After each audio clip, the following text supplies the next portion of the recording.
Welcome back to the dawn of DC's Lazarus Planet coverage. Due to events that have happened within the world of DC, one of the Lazarus pits has exploded, raining down Lazarus resin on the entire planet. This has given people new powers and unlocked certain things, such as the Rock of Eternity. The entire landscape of DC is changing, and they're bringing out a bunch of one-shots to explain what's going on with your favorite heroes. Today we're going to be telling you some of the best stories in 3 of those storylines. This is the Comicstorian channel. I take some of your favorite comic books, I break them down into a synopsis, and give you an audio drama on them. The point of this is to allow you to understand what's going on in the world of comics and keep up with your favorite storylines. So now we're going to move into our first one. I'll be telling you which issues they are all in right before we get into it. Here are some of the stories in Lazarus Planet, Legends Reborn. Raven opens her eyes as Beast Boy pats her. Dude, come on, don't space out on me. I'm here because you had a vision about this place, but I'm not qualified to deal with whatever this is, Garth tells her as he helps Raven to her feet. She apologizes, thanking him for coming, and they continue forward through the Hell Dimension, with Raven helping some lost souls as much as she can. Eventually, they come to a church. Flashing lights greet them as they look up at the police who have the building surrounded. Demon kids hold up in a church? That's new, Garth says, and Raven shakes her head. They weren't demons until today, Gar. Where else would they go when they suddenly felt my father's eyes upon them? He's coming for them. If I can feel it, then so can they, she informs him. The police whirl around on them, confused and frightened. Y'all with them? Did they do that to you? The cops ask, and Gar tries to talk to him, but Raven easily casts a spell that makes them believe that they are somewhere else. We don't have time for this, she hisses, walking up the steps to the church, looking back over her shoulder at Gar. Stay here, and don't let anyone enter. I don't want you in there, Gar. If I have to change, I don't want you to see the demon. Gar isn't happy, but he transforms into a tiger, standing guard at the entrance. Inside, Raven steps forward, angelic wings stretching out of her back. She finds the 3 demonic teenagers at the altar, demanding the priest help them. Don't abandon us, Father Wagner! We're really sick and need your help, they shout. Raven uses her powers to free the priest and allow them to leave, asking the teenagers if they can talk. So who wants to tell me what happened? She asks, and the boys explain that when the Lazarus rains came, it transformed them. It gave them strange powers, and out of fear, they accidentally sent their mother somewhere else. I understand. I truly do, Raven tells them. Look at us, lady, how can you understand? One of them snaps, so Raven reaches up, removing her hood, showing her 4 eyes and fangs. Because we are kin, you and I. I can help, but I can't allow you to continue as you are. You should leave. The devil is coming for you, as he once did for me. She then turns back to the entrance, and the boys follow her, but she's shocked to see Beast Boy has murdered the police. The tiger turns its bloody mouth upon her. You look confused, Raven. Don't be, the tiger says, but now it has the voice of Trigon. The demon reveals himself smiling, revealing that Garth was never here, and that he's been using her. Raven lashes out with magic, but Trigon is too powerful, throwing her through a portal. He reaches up for 2 of the boys, breaking their necks. I'm sorry about this, boys, but I have to curate my line very carefully. I'm simply afraid you simply don't have what it takes. However, inside the church, he finds the oldest and meanest of the boys and offers his hand to him. I'm your father, Liam, or should I say Trilogy. I've been listening to you and I think you are very special because you don't trust anybody. Not me, not Raven, not even your own brothers. You see, not only can a demon not be trusted, but a good demon can't be trusted either, he says, taking his son's hand. Meanwhile, Raven is floating through a realm of all black around her, lost in between the realms. Over in Lazarus Planet, we were once gods. We join Mary Marvel. Mary Marvel floats outside of the Kahndaq embassy, shouting for Black Adam as the Lazarus rains continue to fall out of the sky, a rabbit on her shoulder. Hey, Black Adam, you're supposed to be a hero, so stop hiding in your embassy and get out here. I need to talk. I don't have time for this. I saw you in my vision, so you need to walk out these doors right now. She continues to yell at him, but Malik comes out of the side entrance, telling her that Black Adam isn't here. Technically, I'm his heir, but all that's gotten me is wonky powers and a lousy t-shirt. Just trust me when I say he's gone. Mary sits down, unsure what to do now. He has to be here. I left the other heroes to find him because he was in my vision. Why would he be in the vision if all the chasing him did was lead me to... But she springs up, realizing that Malik is the new Black Adam, and he can help her. Yeah, I'm gonna need context, like who are you and go where? The rabbit also looks up. She's Mary, the new champion of Shazam. We're going to break into the Rock of Eternity, the rabbit says, and he quickly explains that Billy Batson is trapped in the Rock of Eternity.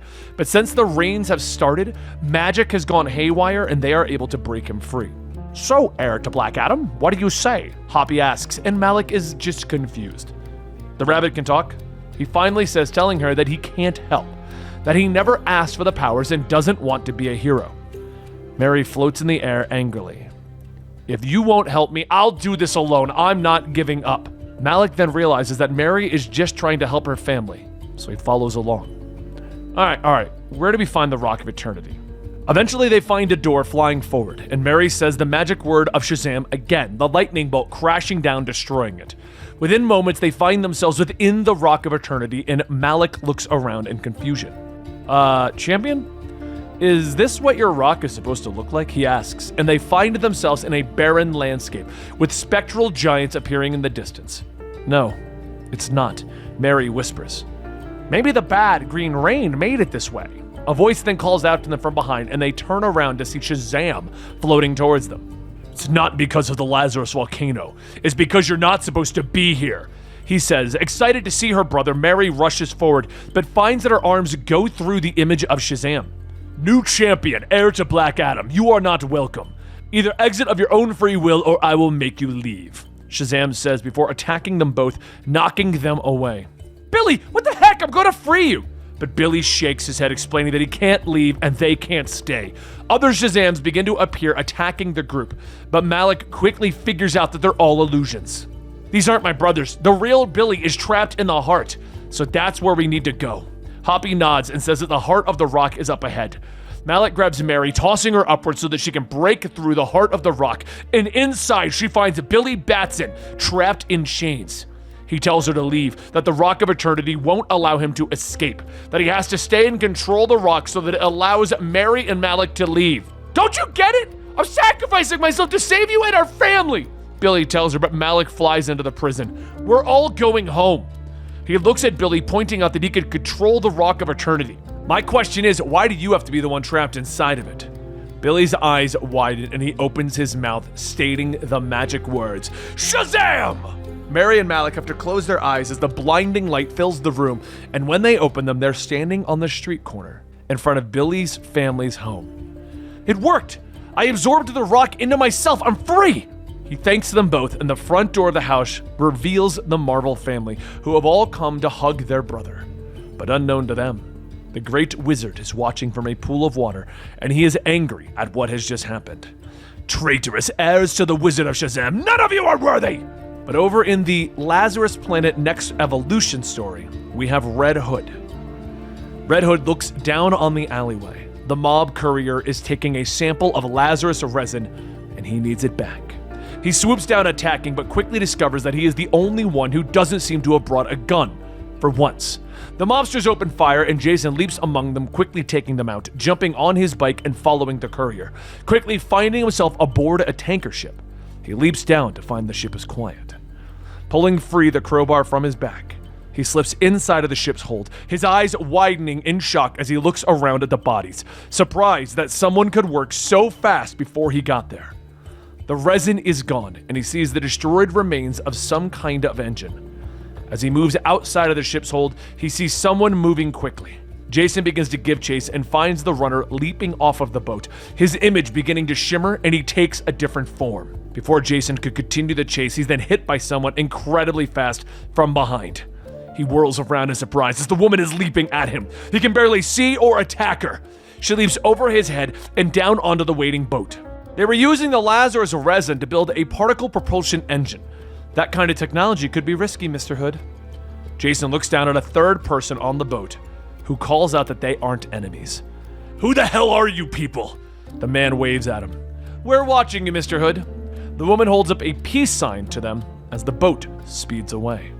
Over with Flatline, she moves through the city following the strange voice in her head. It speaks to her as the Lazarus resin continues to fall out of the sky. She finds herself standing in front of a strange temple that stands out from the other buildings in the industrial area of the city. Using her new strength, she kicks through the door. You think you're so clever, don't you? You're nothing but a desperate con artist who seeks to pillage and debase the Al Ghul legacy during these tumultuous times. Ubu calls from where he kneels on the floor, but Flatline isn't impressed by Ubu, letting him know that Damien said that he was a man who was bred to serve the Al Ghul family and nothing more. Ubu leaps up attacking her, but Flatline catches his blows, kneeing him in the stomach. They continue to fight as Flatline mocks Ubu, but he calls forth a group of assassins that are attacking her. She continues to fight as the voice speaks in her mind. The assassin's blade getting by her defense, drawing blood. Another swing knocks her across the room. So eager to peacock for your idol, but alas, Lady Talia is elsewhere. Ubu says, mocking her, but Flatline gets to her feet, looking up to see an urn, and the voice grows louder in her mind. I'm not here for Talia. I'm here for this, with Ubu brushing forward. The assassin's at his back. No! Don't you dare touch the urn! Its contents are irreplaceable. Flatline unscrews the top of it, and a golden light begins to flow into the chamber. She looks up to see the smiling face of Raz Al Ghul. Please forgive Ubu. He takes his job very seriously, and has been unwell since my startling demise. Hello, Nika. Welcome to my daughter's safe haven. Make yourself comfortable. We have much to discuss.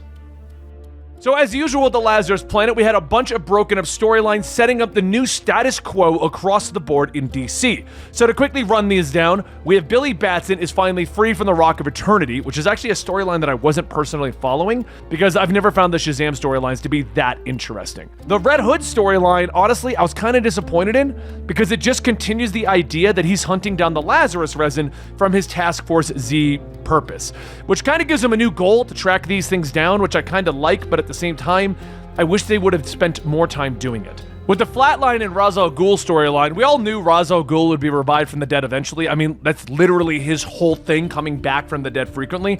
But I kind of like the idea that Flatline's being interwoven into it. This is a character that was introduced in Robin, and so it's somebody that Robin got close to, so she was kind of already interwoven into the Ra's al Ghul plotline.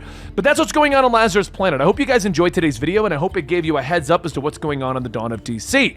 We're going to continue to bring these out every Thursday to the best of our ability, and I hope to see you guys here next week. Make sure you like, subscribe, and hit that notification bell, and we'll have it all rolling out here for you.